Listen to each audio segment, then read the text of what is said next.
মোক মাত্ৰ 1 minute 17 second কথা ক'বলৈ দিওঁ। 1 মিনিট 17 ছেকেণ্ড হ'লে কি হ'ব? মই পিষ্টলে গুলি মাৰো, খুটুক খুটুক খুটুক খুটুক মাৰি থাকো। মাৰি থাকো, সেইটোতে শ্ৰীমন্ত পাগলা হৈ যায়। এই 2 ঘণ্টা মোৰ ওপৰত ভক্তি থাকে। 2 ঘণ্টা একদম একে প্ৰতিষ্ঠান চলাই থাকে। তাৰপিছত মই মাজে মাজে এটা দুটা মিছাইল মাৰি দিওঁ, ফিচকে এনেকে মাৰি দিওঁ, বুজিলে নাই? তাৰপিছত শ্ৰীমন্ত পাগলা হৈ জিতিব খুজিয়ে।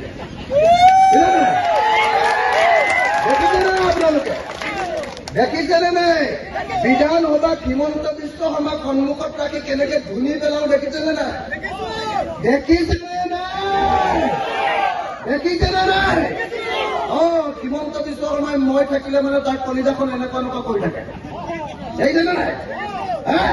সেইকাৰণে মোক এতিয়ালৈকে এই বিজেপি চৰকাৰে 36 বাৰ জেলত দিছে। 36 বাৰ। 36 বাৰ জেলত দিয়াৰ পাছতো এতিয়ালৈকে একবাৰো মই হিমন্ত বিশ্ব শৰ্মাৰ ৰঙা চকুলৈ ভয় কৰা নাই।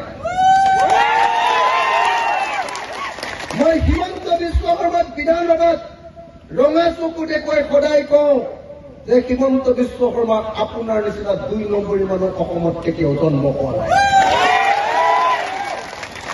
ৰাইজ, মই আপোনালোকৰ ওচৰলৈ আহিছো স্পষ্টকে এটা কথা কবৰ কাৰণে, বেলেগ একো কাৰণত নহয়। 2026 চনত অসমৰ পৰা বিজেপি চৰকাৰখনক খেদিব লাগে। কংগ্ৰেছ বোলা বস্তুটো এৰাব নোৱাৰা, এৰিব নোৱাৰে, কিন্তু এৰাব নোৱাৰা গণ্ডগোলীয়া মানুহ বুজিলে নাই? লগত নিনিলেও নোৱাৰি, তেতিয়া অকলে আমি জিকিবগে নোৱাৰো, কাৰণ আমাৰ এতিয়ালৈকে সংগঠন হোৱা নাই পুৰা, হয়নে নহয়? কংগ্ৰেছৰ সংগঠন আছে, কিন্তু কংগ্ৰেছৰ সংগঠন মানুহবোৰে খাওঁ খাওঁকে ৰৈ থাকে। এই আমুকৰ পকেট মাৰো, আমুকৰ আমুক কৰো, আমুকৰ ভুচুক কৰো, হয়নে নহয়? সেইকাৰণে মই কৈছো 2026 চনত কংগ্ৰেছক অকলে নিজিকাব, লগত অখিল গগৈক দি দিয়ক। এতিয়া গৌৰৱ গগৈ বা ভূপেন বৰাই খাওঁ খাওঁ কৰি থাকিব নোৱাৰে, মই ডিঙিতে ধৰি দিলো। মামা আৰু চাচা, এই 2টা মানুহক একেখন চকীতে বান্ধিব লাগিব, হয়নে নহয়? গামোচাৰে এনেকে চকী এখনত বান্ধিম মামা আৰু চাচা, তাৰপিছত আমি ৰাইজে এনেকে এনেকে হেল্ল' কেইচাত কৰি থাকিম, আৰু তাৰপিছত এনেকে কৰি একদম ব্ৰহ্মপুত্ৰলৈ গৈ থাকিম। 2টাই গৈ গৈ গৈ গৈ বাংলাদেশত যি পলিটিক্স কৰে কৰক, অসমত নালাগে আৰু সিহঁতক হৈ গ'ল। চব মোক লগাই নি মোক কাপোৰ চাপোৰ খুলি চব চালে, চাই লৈ দেখিলো যে ইয়াৰ ক'তো বন্দুকো নাই, গুলিও নাই, অকল নোম কেইডালমানে আছে। তাৰপিছত এৰি দিলে। কোৰ্টে ক'লে যে ইয়াতে দুখ চুখ নাই, ইয়াত যাবলৈ যে এইটো দুখীয়া মানুহ।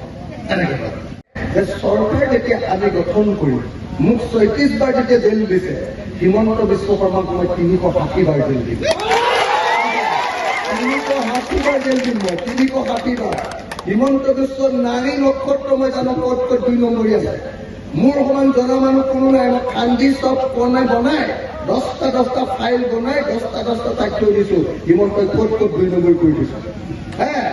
বুজিছেনে নাই? আজিকালি আকৌ মোক মাজতে কৈছিলে বোলে তই আকৌ যাব লাগে। বোলো ভালেই লাগে, মই বহুত দিন জেললৈ যোৱা নাই, 4 বছৰ হ'ল, তাতো বেয়া লাগি আছে। বুজিলে নাই? 36 বাৰ জেল গৈছো, আৰু কয়দীবিলাকেও মই গ'লে বিৰাট ফূৰ্তি পায়। ইয়াত অলপ আগতে মই কয়দী এটা লগ পাইছিলো, খুব ভাল। ই কৈছে ছাৰ আপুনি যাওঁতেই অকণমান নগাঁও জেলত ভালকে খাবলৈ পাইছিলো, নহ'লে খানাটো খুব বেয়া লাগে। মই গ'লে কয়দীবিলাকে খুব ভাল পায়, মোক আহে ৰ'দত ৰখাই, তাৰপিছত একদম পুৰা গাত মালিচ দি থাকে। মই বুলি কৈ সাধু কথা বনাই থাকে, সিহঁতে মোক তেল মালিচ কৰি থাকে, বুজিলে নাই?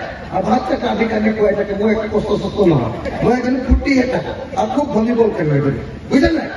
সেইকাৰণে মই জেল ফেল এইবিলাকলৈ ভয় নকৰো। মই হিমন্তক সদায় এনেকে বুঢ়াঙুলি দেখুৱাই থাকো, দেখিছে নাই?